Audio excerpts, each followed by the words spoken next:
देहरादून से बड़ी खबर है, जहां पर राष्ट्रीय बाल संरक्षण आयोग की समीक्षा बैठक आयोग के अध्यक्ष प्रियंक कानूनगो ने 14 विभागों के साथ में बैठक की है। आयोग की टीम ने कई मदरसों का औचक निरीक्षण भी किया है। औचक निरीक्षण के दौरान मदरसों में अनियमितताएं मिली हैं। सभी जिलाधिकारियों को दिल्ली तलब करने की तैयारी में आयोग। शिक्षा विभाग अल्पसंख्यक आयोग की मिलीभगत से अवैध मदरसे चल रहे हैं, आयोग ने कहा, और दूसरे राज्यों से लाकर मदरसों में बच्चे रखे गए हैं। हिंदू बच्चों को दीनी तालीम दी जा रही है। आयोग की तरफ से ये तमाम बातें कही गई हैं। तो ये बड़ी जानकारी। बच्चों के अधिकारों से जुड़े हुए कानूनों की क्रियान्वयन की समीक्षा के लिए एक बृहद बैठक का आयोजन किया।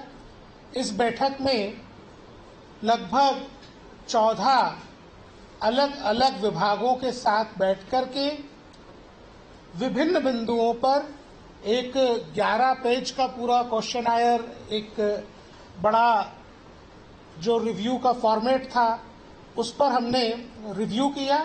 हमने शिक्षा विभाग की और अल्पसंख्यक कल्याण विभाग की समीक्षा के दौरान कुछ खामियां भी आइडेंटिफाई की हैं।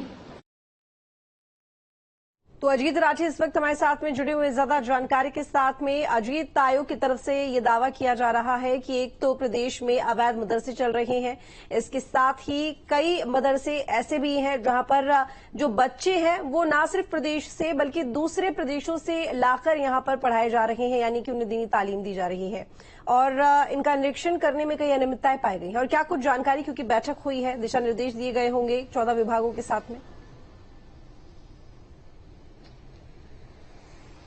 ऋतु, देखिए, आपको याद होगा कि कुछ महीने पहले ये पूरा का पूरा मुद्दा न्यूज स्टेट ने उठाया था बहुत प्रमुखता के साथ कि मदरसों में हिंदू बच्चे पढ़ रहे हैं। उनके पास एक इशू ये आया था कि क्या उनके आसपास कोई स्कूल नहीं है, तो स्कूल अगर हैं तो वो वहां पर उन स्कूलों में बच्चे क्यों नहीं पढ़ने जा रहे हैं। ये चीजें आगे बढ़ी तो आज राष्ट्रीय बाल संरक्षण अधिकार आयोग के जो टीम एक यहाँ पर आई थी, उन्होंने यहाँ पर औचक निरीक्षण भी किया, विभागों के साथ बातचीत भी की, और खास तौर पर जो माइनॉरिटी डिपार्टमेंट है जो मदरसों संचालित करता है और जो एजुकेशन डिपार्टमेंट है जो एजुकेशन देता है, तो वे भी प्रमुख तौर पर दोनों विभाग यहाँ पर आज बैठक में मौजूद थे।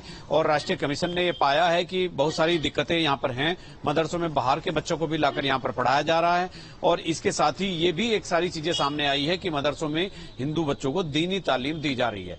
आप एजुकेशन तो दे सकते हैं किसी भी स्कूल में किसी भी तरह की, लेकिन दीनी तालीम अगर आप अपने मजहब से दूसरे बच्चों को देंगे तो वो थोड़ा सा गलत होगा। तो इसी को लेकर के तमाम यहाँ पर एक कमियां पाई गई हैं, खामियां थी। मीटिंग में बहुत सारी चीजें उभर कर सामने आई हैं। अब मुझे लगता है कि जिन जिन जिलों में ये बच्चे मदरसों में पढ़ रहे थे, हिंदू बच्चे, वहां के जिलाधिकारियों को एक नोटिस सर्व होगा, उनसे जवाब तलब होगा, जवाब मांगा जाएगा, और फिर उसके बाद हो सकता है कमीशन उनको तमाम अधिकारियों को और जो संबंधित लोग हैं जिनकी पूरी जिम्मेदारी बनती है उनको वहां पर दिल्ली तलब भी करे, चूंकि मामला यहाँ पर बहुत गंभीर हो गया है।